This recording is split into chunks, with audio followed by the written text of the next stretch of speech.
प्रभु यीशु मसीह के सामर्थी नाम में हम सब मानते हैं। इस पवित्र हफ्ते में आपका स्वागत है यीशु मसीह के नाम में। सब परमेश्वर की तारीफ करो फिर से। हालेलुया।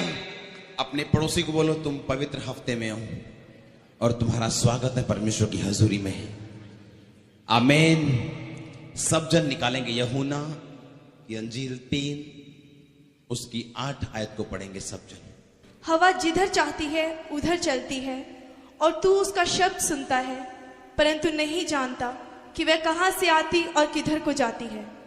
जो कोई आत्मा से जन्मा है वह ऐसा ही है। सब कहे आमीन। फिर से इस लाइन को सब कलीसिया पढ़े, सब मेरे साथ पढ़ो। हवा जिधर चाहती है उधर चलती है और तू उसका शब्द सुनता है, परंतु नहीं जानता कि वह कहां से आती और किधर को जाती है। जो कोई आत्मा से जन्मा है वह ऐसा ही है। सब कहे आमीन। परमेश्वर यीशु मसीह ने कहा हवा जिधर चाहे उधर जाती है। तू जानता तो है हवा इधर जा रही है और उधर जा रही है, लेकिन तू उसको पकड़ नहीं सकता।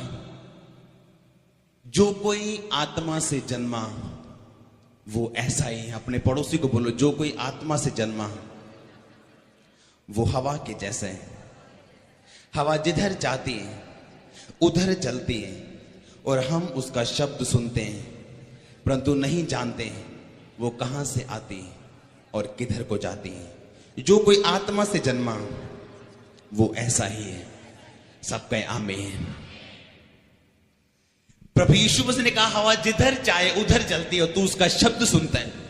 यानी तू महसूस कर सकता है कि हवा कहां से आ रही है और कहां को जा रही है, पर तू हवा को रोक नहीं सकता, उसको नई दिशा नहीं दे सकता, सिर्फ उसको महसूस कर सकता है। लिखा जो कोई आत्मा से जन्मा वो ऐसा ही है। आपको लोग रोक नहीं पाएंगे यीशु मसीह के सामर्थी नाम में। आपको देखेंगे तो जरूर सामर्थी होते हुए, आशीषित होते हुए, इधर उधर जाते हुए, परमेश्वर की आशीषों से भरते हुए, लेकिन आपको रोक नहीं पाएंगे के सामर्थी नाम में। दाऊद जब गोलियत के सामने गया, लिखा जो कोई आत्मा से जन्मा वो ऐसा ही है। आप हवा को पकड़ नहीं सकते, हवा को बांध नहीं सकते, हवा को रोक नहीं सकते हैं, सिर्फ उसे महसूस कर सकते हैं, देख सकते हैं, उसके शब्द को सुन सकते हैं जब हवा चलती है। लिखा जो कोई आत्मा से जन्मा वो ऐसा ही है, क्योंकि किसी भी शैतान और इंसान की पकड़ में वो आने वाला नहीं यीशु मसीह के नाम में। जब दाऊद गोलियत के सामने था, अगर आप आत्मिक नहीं हैं, लिखा जो कोई आत्मा से जन्मा वो ऐसा है। अपने पड़ोसी को बोलो, आत्मा से जन्म लेना जरूरी है।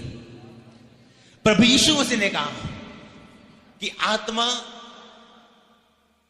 लहू और पानी है। लिखा 3 जने गवाही देते हैं। और यीशु मसीह ने एक बात बोली थी कि जब तक तू जल और आत्मा से ना जन्मे परमेश्वर के राज्य को देख नहीं सकता। कितनों ने सुना है इस बात को और पढ़ा है? परमेश्वर यहां कह रहे कि अगर तू हवा को देखे वो जिधर चाहे उधर चलती है, तू उसका शब्द सुनते हैं, लेकिन नहीं जानता वो किधर को आती है और किधर को जाती है। लिखा जो कोई आत्मा से जन्मा वो ऐसा ही है। पिछले से पिछले थर्सडे हर वीरवार को लगातार ये वचन हो रहा है कि जब याकूब अपने मुंह से अपनी पत्नी को एक बात बोलते हैं, जब ये नहीं जानता था कि उसकी पत्नी कुछ मूर्तियों को चुरा के लेके आई है, और उसके ससुर ने बोला कि कौन मेरे घर से चीजों को चुरा के लेके आए। याकूब नहीं जानता था उसकी पत्नी चुरा के लेके। कहता है जिसने वो चीजें चुराई हैं वो जीता नहीं बचेगा। कितनों ने वचन सुना है वो बोला उस हफ्ते? और बाइबल कहती कुछ सालों के बाद उसकी पत्नी की मौत हो गई, क्योंकि याकूब के मुंह से ये शब्द निकल चुके थे कि जो कोई जिसके पास वो तेरे ग्रह देवता निकलेंगे वो जीवित नहीं बचेगा। कितनों को पता जब गोलियत दाऊद के सामने आया तो बहुत सारे लोग ये समझते हैं कि दाऊद ने उस गोफन के साथ गोलियत को मारा। मैं आपको बताता हूं रीजन क्या है। बाइबल बताती जब गोलियत दाऊद के सामने आया तो उस गोलियत ने अपने देवताओं के नाम में लिखा दाऊद को श्रापित किया। कितनों ने पढ़ा हुआ है? लिखा अपने देवता के नाम पे गोलियत ने दाऊद को श्रापित किया और कोसा। दाऊद एक बात जानता था, लेकिन जो कोई आत्मा से जन्मा है और आत्मा के द्वारा चलता है वो सब बातों को समझता है। दाऊद एक बात जानता है कि जब भी शैतान मारता है वो शब्दों के द्वारा मारता है। हमेशा जब भी शैतान के लोग मारते हैं आपको श्राप के द्वारा मारते हैं। आपकी फोटो पे किए गए जादू टोने के द्वारा वो आपको मारते हैं और आपकी जिंदगी पे एक श्राप को रिलीज करते हैं। और लिखा अगर आप आत्मा से जन्मे हैं तो दाऊद ने क्या किया? दाऊद ने गोलियत के पहले श्राप को खत्म किया। दाऊद चुप नहीं रहा।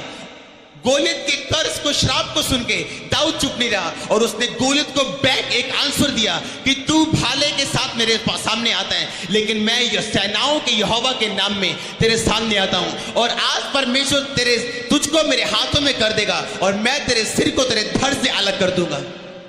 आमीन। अगर बीमारी के सामने आप चुप रहेंगे वो आपको मार के लेके जाएगी। अगर शैतान के सामने आप चुप रहेंगे उसका हर बार आपके सामने सफल होगा, क्योंकि अगर आप आत्मा से जन्मे हैं आप जान जाएंगे कि अब आपको क्या करना है।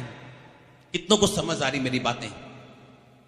अगर गोलियत ने जब दाऊद को चैलेंज किया था, अगर दाऊद रोने लग जाता तो कभी भी जीत ना पाता। उस समय अगर परमेश्वर की सहायता मांगने लग जाता तो कभी जीत ना पाता। दाऊद जानता था ये लड़ने का टाइम है और अब मेरे मुंह से निकले गए वचन जो मैं परमेश्वर के नाम में निकालने वाला हूं मेरी जिंदगी में आशीष और एक जीत को पैदा करने वाले हैं। आत्मिक व्यक्ति को समझना सबसे इंपॉसिबल बात है इस दुनिया में। हवा किधर को आगे किधर को जाती हम कभी नहीं समझते। लिखा आत्मा से जन्मा हुआ व्यक्ति भी ऐसा ही है। अगर आप आत्मा से जन्मे हैं हवा को रोकना इम्पॉसिबल है, हवा को बांधना इम्पॉसिबल है। कोई मेडिकल साइंस, कोई बड़े से बड़ा साइंटिस्ट, कोई देश, कोई अमेरिका, कोई इंग्लैंड हवा को बांध नहीं सकता।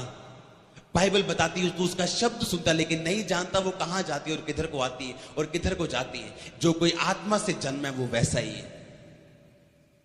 कितनों को समझ आ रही मेरी बातें? दाऊद आत्मा से जन्मा हुआ इंसान था। किसी व्यक्ति की बीमारी को देख के परमेश्वर के भलेपन या चंगाई ना देने या देने का अंदाजा कभी मत लगाओ, क्योंकि परमेश्वर की योजना हर एक इंसान के लिए अलग है। जो कोई आत्मा से जन्म है वो इस बात को जानता है। आज से 5 साल पहले अगर कोई मुझे देखता तो मैं परमेश्वर की सेवकाई दुखों में और बीमारियों में रह के कर रहा था। अगर उस समय लोग मुझे देख के जज करते या न्याय करते कि परमेश्वर ने इस व्यक्ति को चंगा क्यों नहीं किया, जबकि इसको पुकारते हुए इतने साल हो गए और हमें इसे देखते हुए इतने साल हो चुके हैं, लेकिन परमेश्वर की प्लानिंग थी जो अपने टाइम पे पूरी होती है। लेकिन बाइबल में लिखा जो आत्मा से जन्मे हैं वो परमेश्वर के समय को भी जानते हैं। जो आत्मा से जन्मा है वो अपनी आशीष के समय को भी जानता है। बाइबल में लिखा जब शमूएल ने दाऊद को अभिषेक किया था तेल के साथ, बाइबल बताती उसका तेल के साथ अभिषेक होने के बाद वो दर दर भटका और शाऊल ने उसका पीछा किया और उसको मारने के लिए तरह तरह के प्लान किए। हालेलुया। कितनों को याद है जब दाऊद भाग रहा था जंगलों में और शाऊल उसका पीछा कर रहा था? कुछ आशीषें ऐसी हैं, ध्यान से सुनना, लिख लेना, अपने घरों पे इसे लिख के रखना। कुछ आशीषें ऐसी हैं जब तक आप अभिषेक में नहीं बढ़ेंगे आपकी जिंदगी में कभी नहीं आएगी। कितनों को समझ आ रही? अपने पड़ोसी को बोलो कुछ आशीषें ऐसी हैं जब तक तू अभिषेक में नहीं बढ़ेगा तेरी जिंदगी में कभी नहीं आएगी। दाऊद एक बात जानता कि मेरा अभिषेक हो चुका है एक राजे होने के रूप में, लेकिन क्यों अब तक वो राजे की कुर्सी पे क्यों नहीं है? क्योंकि दाऊद जानता था कि उसे राजे के रूप में राज्य करने के लिए अभी और अभिषेक की जरूरत है। और बाइबल बताती जिसका जीवन पवित्रताई में नहीं है वो परमेश्वर से अभिषेक को नहीं ले सकता।